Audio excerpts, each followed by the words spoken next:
Welcome to As the Story Grows. I'm Brian Patton. Today we welcome Salem Vex from Florida deathcore band Crucifixion to the podcast.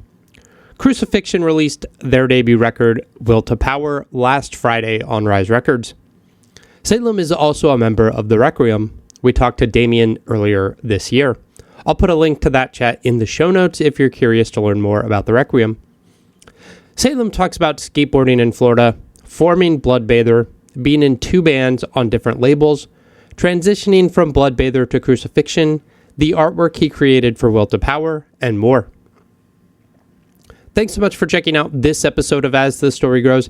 If you're new to the podcast, welcome. Thanks so much for listening.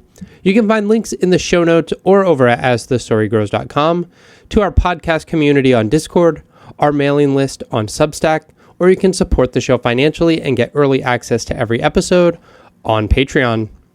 Over on Patreon at the $3 a month level and up, I recently released discography discussions on Cave-In and Baroness, with one on Misery Signals coming.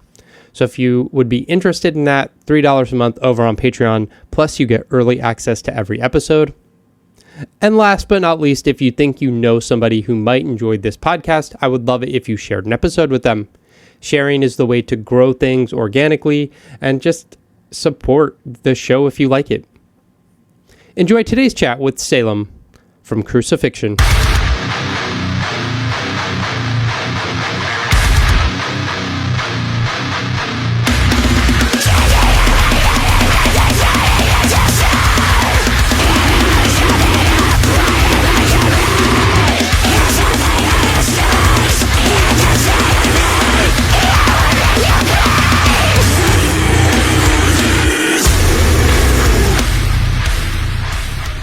Well, thanks for hanging out tonight. How are you doing? I'm great, man. How are you? Doing good, doing good. Are you currently down in Florida? I am. Yeah, that's where you grew up? Yeah. No, I'm from here and have always lived here. Nice. Are you just kind of young enough where you've just never had the opportunity to leave, or is there something about Florida that keeps you there? Dude, I fucking hate it here. I don't know why I haven't left. I think it's just like I have like so many band members and stuff that are from here and just friends. But eventually I'm probably going to move out of here. I'm just taking my time, I guess. What was growing up like? It was, a lot of like skateboarding and stuff for me. I was really into skateboarding, and then it slowly became music. But it's just fucking... All I can explain to Florida is just hot as fuck, humid as fuck. Like, I'd go skating in Miami and I'd come home like drenched in sweat. It's just so fucking hot here. Yeah. I'm up in DC and it gets hot here too in the summer, but I'm like, hopefully we're past that now and headed to cooler weather. But I know, Florida can be brutal. It's fucking brutal. Yeah. Was skateboarding your, this is a bad pun maybe, but like on-ramp into music and like punk or hardcore? Yeah, no, 100%. I mean, I would watch like skate movies and stuff, and I'd always find like cool music and stuff. I think I started getting into like goth and like I guess like Indian stuff through skate videos, and then slowly metal was, like my sister was going to Warped Tour and stuff, and I got a MySpace, and I feel like it all like kind of culminated into it. Yeah, that's cool. What were kind of those early bands that impacted you the most? I would say like when I heard like Interpol, and I would say I think I heard Children of Bodom in a skate video, and that made me like be like, oh, that's kind of cool, like screaming vocals and such, and a bunch of like punk bands, the Cramps and stuff. But yeah, no, I would say those were like the first ones, and then when I got into like MySpace and Warped Tour and stuff, obviously all those bands. Nice. That's such a fascinating juxtaposition of Children of Bodom and Interpol. Yeah, no, that doesn't make any sense together. Yeah. At what point were you like, okay, I need to pick up an instrument and try to be in a band? Honestly, it was like super late. I was in high school when I started learning how to play guitar. I was in 10th grade. And I was going to Guitar Center after school. I'd just like skip school or like go there after. And I remember I was just like obsessed with like learning how to chug and like just play guitar. So I'd just go to Guitar Center, and I had a friend there that now he actually he's in this band called Fame on Fire. But he taught me how to fucking chug, and after I learned that, I was basically on my way. Nice. What I know you're both in the Requiem and Bloodbather slash Crucifixion. Which came first for you? Bloodbather, yeah. Bloodbather was 2016 that I started that band. Nice. What was the kind of genesis for that project? I was, in a different band, and my friend Jeff, who, was the original frontman, was in another band, and we kind of just wanted to do something together because, like, we were just best friends, and I wanted to try something that was more, like, in the metalcore, hardcore realm, and he did as well, and we kind of just did it, like, almost as a joke. Like, it wasn't that serious in the beginning, and then people really, really fucking liked it.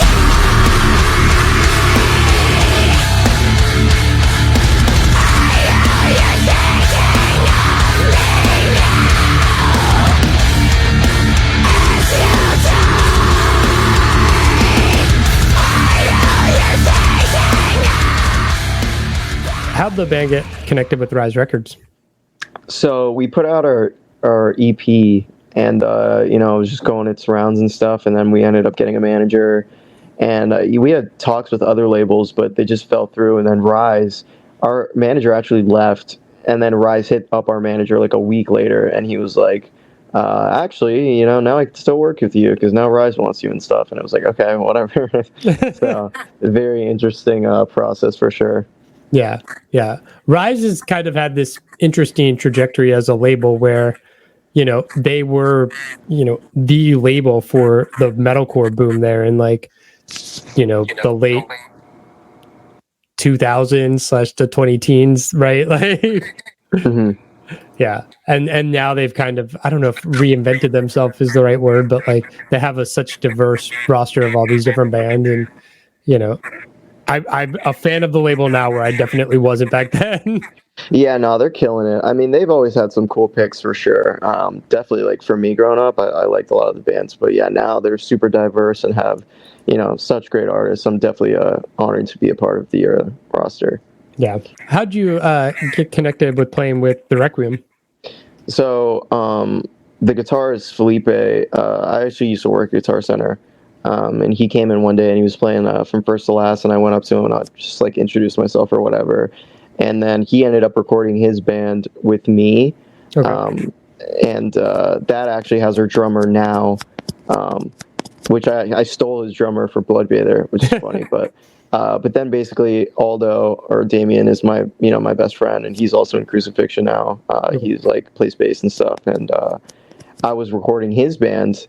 And the bassist that he had at the time was like this girl, and she really didn't know how to play bass, and she was just kind of chilling. And I was like, she ended up having to leave for some reason, and then I ended up recording the bass, and then I was like, yeah, I should just join this fucking band. Nice. And then I ended up joining the band, and then he was asking for a guitarist, and I was like, I have this friend named Felipe, and then he ended up joining, and then yeah, it was just like that. That's cool. Is it cool to be able to kind of scratch both sides of your creative itch? Like, the Requiem is very much, that my chem scene emo band, and, Crucifixion's deathcore. Like, is it nice to have different outlets to express yourself creatively? No, 100%. It's definitely super fucking sick. I'm very grateful that, both bands, have their respected labels and, their fans and stuff, and there's some crossover too, but I like that I can do both sides of the coin if I want to, and I do. Because Requiem's on Fearless, you're on Rise, has there ever been any weirdness contractually with like members being on two labels? You would think so. I mean, maybe there is, and I don't fucking know. Like, maybe there is, but so far it's been fine. I mean, I don't know if they've ever talked to each other. I think they might have because of the Crucifixion thing. Yeah. But they seem, I mean, I haven't gotten yelled at, so. Gotcha. Yeah, I wonder if that's just a change in the music industry where, I don't know, people aren't trying to recruit money the same way, so it's not this thing where everything you do has to be the property of one entity now because they need all that money back. Yeah, I mean, I think they're okay with it. They don't seem to be too angry about it. Yeah. Was Crucifixion just a name change for Bloodbather, or is this kind of a starting over as a new project for you? I would say it's a starting over. I wouldn't say it was just a name change. It was just starting a new leaf on music in the, I guess, metal world. And I thought it just was way more fitting with the name and just the image that I wanted to go for and the sound to just start off scratch like that. Nice. What led to that change? Why move away from Bloodbather? It was just too many member changes, too many sound changes, and just like I was just like it was like a cursed band for me. Like it was like there's so many things that were so fucking difficult with that band, and I was like, fuck it, I just want to kind of start off with something new, and that's why I did it. Nice. What was the inspiration for the band name? Crucifixion in Space by Marilyn Manson off the Hollywood album. I thought that was like cool, the spelling and stuff, and you know, it's funny, nobody actually asked that question, but yeah, no, that's why I got it. Nice. Because you had been signed with Rise Records, were you just able to say, hey, we're relaunching the band, or just, I don't know how you present that to them? Like, how'd that conversation go? Essentially, that was like, this record was supposed to be a Bloodbather record. Like, this was the last one in that contract, and I kind of just told them, like, my idea of just changing it and just doing it with, like, basically me on vocals and this, that, and the other, and they agreed that was the best option, and, you know, it worked out in my favor, I think.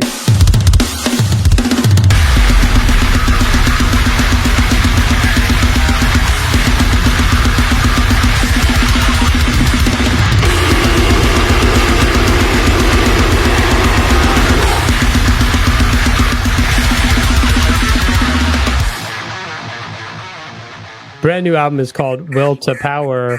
That's essentially the opening track on the record. What led you to call the album that? I mean, it's based off this Nietzsche book, and I think the concept like roughly follows. You know, the book is kind of involved with that concept, but I've always thought the book was super interesting, and I thought it could be cool to, you know, be the album title and, you know, kind of the inspiration. Nice. That was kind of your lyrical inspiration as you were writing this? Yeah, I mean, it has like this whole story of this character that kind of takes books and, you know, is like basically a piece of shit and uses like, you know, books that could be positive and, you know, uses them for a negative reason and feels right in doing that, you know, so. Yeah. The album starts out the object with this Jeffrey Dahmer quote. What led you to that?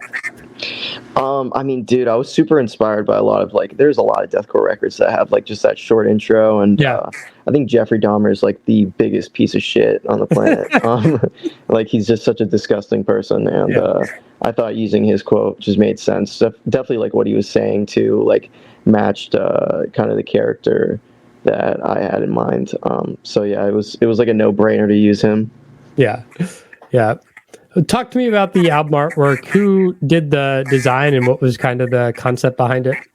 So I actually did all the album artwork stuff, all the singles. Like I took the pictures and such, and my friend Alex at Downpour Design, he, you know, helped me with like the insert and stuff for the CD. But I guess the inspiration, I mean, it was just like, you know, I saw a lot of album covers that I didn't like in metal, and I wanted to make something that was like simple but brutal. And I, you know, my first callback was Bring Me the Horizon Suicide Season, where it was like this brutal fucking disgusting image, but it was super clean.